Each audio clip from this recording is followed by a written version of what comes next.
Hallo, ek is Eddie Goldberg en jy is ingeskakel by AgriScoops, die middelpunt tussen die boer en die verbruiker. Ons gesels vandag verder oor fosfor, een van die belangrikste voedingselemente vir plante.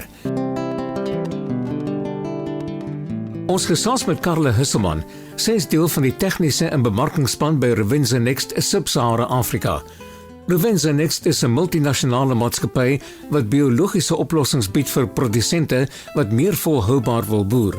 Anders as meeste ander maatskappye is biologiese oplossings die fokus van Revenza Next.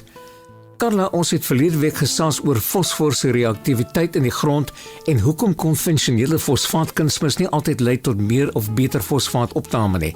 Kan jy dalk weer vir ons 'n kort oorsig gee? Met graagte. Plante neem fosfor op in die ioniese vorm van fosfaat wat hoogs reaktief is. Dit vorm maklik verbindings met minerale, organiese materiaal en ander ione in die grondoplossing. Die mate waartoe fosfaat aan hierdie elemente bind, word sterk beïnvloed deur die pH van die grond. In suurgronde bind fosfaat hoofsaaklik aan yster en aluminiumoksiedminerale, 'n proses wat in sommige gevalle onomkeerbaar is.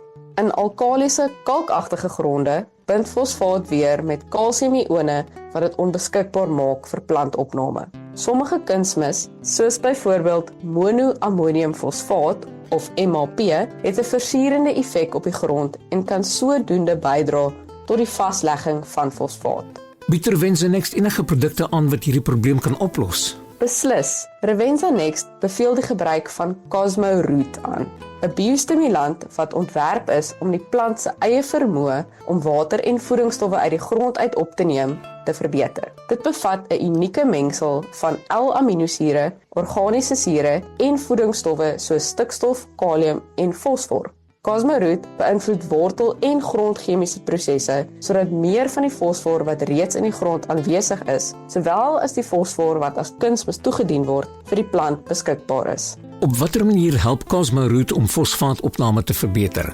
Dit werk via 4 verwante meganismes. Eerstens stimuleer dit die groei van laterale wortels en fyn haarwortels en vergroot sodoende die totale worteloppervlak. Hoe groter die worteloppervlak, hoe meer fosfor kan deur die plant onderskep word. Tweedens stimuleer dit die wortels om sitroensuur af te skei, wat die lokale pH in die wortelsone verlaag en help om fosfor wat deur kalsium gebind is, beskikbaar te stel.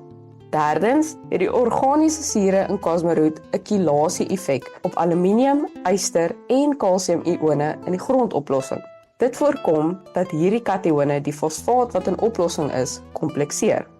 Hierdie organiese sure stimuleer ook die groei van mikroorganismes soos Pseudomonas, Bacillus en Penicillium wat ensieme afskei wat onoplosbare fosfor na plantbeskikbare forme omskakel. Skakel volgende week in vir nuus rakende proewe wat met CosmoRoot gedoen is om die doeltreffendheid van MAP-opname te verbeter. En dit was Karla Husselman. Sy is deel van die tegniese en bemarkingsspan by Revenza Next Sub-Sahara Afrika. Dankie dat jy vandag by ons ingeskakel het.